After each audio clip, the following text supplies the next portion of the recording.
పేరు భారతి.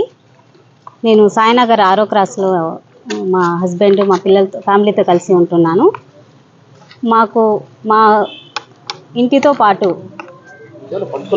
పక్కనే షాప్స్ 12-3-273 అడ్రస్లో 3 షాప్స్ ప్లస్ ఒక షాప్ మొబైల్ షాప్కి రెంట్కి ఇచ్చినాము. లాస్ట్ ఇయర్లో అది రిజిస్ట్రేషన్ ఆ షాప్ వాళ్ళకి అయ్యిందని మాకు విషయం తెలిసిన వెంటనే వాళ్ళని మేము అడిగితే అది బోనాల సుమయ్య, బోనాల షరీఫ్ అనే వాళ్ళ పేర్ల మీద రిజిస్ట్రేషన్ అయినట్టు తెలిసింది. అవ్వకముందు నాకు తెలీదు. అయిన తర్వాత వెళ్ళి వాళ్ళని అడిగితే వాళ్ళు ఇంటికి వచ్చి భార్యాభర్త ఇద్దరు కూడా అక్క మేము దాన్ని కొనలేదు ప్రాపర్టీని, అన్న డబ్బులు అడిగినాడు మాకు అప్పుగా, అది ఎక్కడన్నా పెట్టి తీసుకొచ్చే అవకాశం ఉంది అని నేను సలహా ఇచ్చినాను. అన్న నాకు పేరు మీద రిజిస్ట్రేషన్ చేసి ఇచ్చినారు. తర్వాత నేను అన్నకి కొద్దిగా డబ్బులు ఇచ్చినాను. అన్న నాకు మళ్ళీ తిరిగి డబ్బులు రిటర్న్ చేసిన తర్వాత రిజిస్ట్రేషన్ క్యాన్సిల్ చేసుకుంటాము అని చెప్పాడు.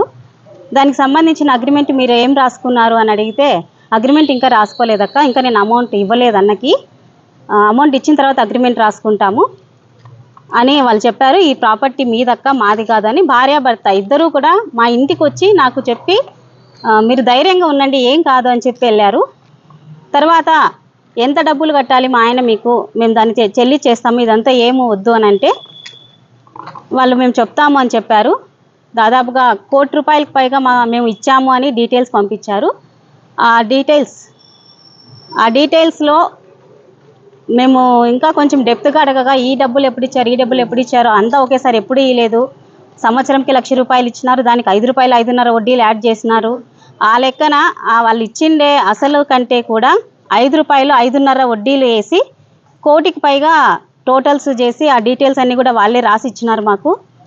ఇదంతా కాదు, ఒకసారి కూర్చొని అసలెంతో వడ్డీ ₹5 5.5 వడ్డీలు అంటే కుదరదు, మామూలుగా మాకు ఏదైనా కానీ చేయండి, అసలు మాకు తెలియకోకుండా మీరు అంత నమ్మకంగా ఆయన మీద ప్రాపర్టీ పెట్టాడు, ఆయనకు కూడా తెలియకోకుండా మార్టిగేజ్ బయట శ్రీ సుభిక్ష మ్యూచువల్ కోఆపరేటివ్ సొసైటీలో 60 లక్షలు తీసుకొని వచ్చినారు.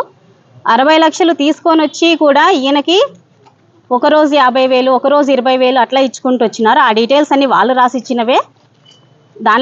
దానిని బట్టి నేను అడిగితే అంతా ఒకసారి కూడా మీరు ఇవ్వలేదు, మీరు ఎట్లా తెచ్చుకుంటారు 60 లక్షలు ఆయన అంత నమ్మకంగా మీ మీద రాసినప్పుడు అంటే అది మా తప్పక్క, మేము అన్న డబ్బులు ఇచ్చేస్తామక్క అని ఏదేదో మాటలు చెప్పి వెళ్ళి తర్వాత పిలుస్తుంటే మాకు ఇంకా డౌట్ ఉన్నాయి దీంట్లో రండి అంటే అసలు రావడం లేదు. ఈ విషయంగా సరే ఫైనల్గా ఒక అమౌంట్ మీకు మీరు ఎంత చెప్తున్నారో మీరు ఎంత ఇచ్చినారో యాక్చువల్గా దానికి బయట మామూలుగా నడుస్తున్నటువంటి వడ్డీతోనే ఇస్తాము అని చెప్పి నేను కూడా లోన్లన్నీ పెట్టుకొని అమౌంట్ రెడీ చేసుకున్న తర్వాత మీరు రండి అంటే మేము రాము, మాకు అట్లా కాదు, మాకంతా ఒకటేసారి కావాలి. ఒక్కొక్కసారి ఒక్కొక్క మాట మాట్లాడాడు.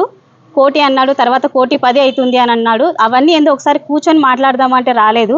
పెద్ద మనుషులను కూడా పంపించినాము, మీరు రావద్దండి, మేము మీ ఇంటికి రాము, నాకు మొత్తం అంతా అకౌంట్లోకి వేస్తే నేను రిజిస్ట్రేషన్ క్యాన్సిల్ చేస్తాను, దయచేసి నన్ను ఇబ్బంది పెట్టద్దండి, మీరు అకౌంట్లోకి వేసి నాకు పేపర్ చూపించండి చాలు, నేను క్యాన్సిల్ చేస్తాను మీకు అని దబాయిచ్చి మాట్లాడుతున్నాడు, బెదిరించేది స్టార్ట్ చేసినాడు.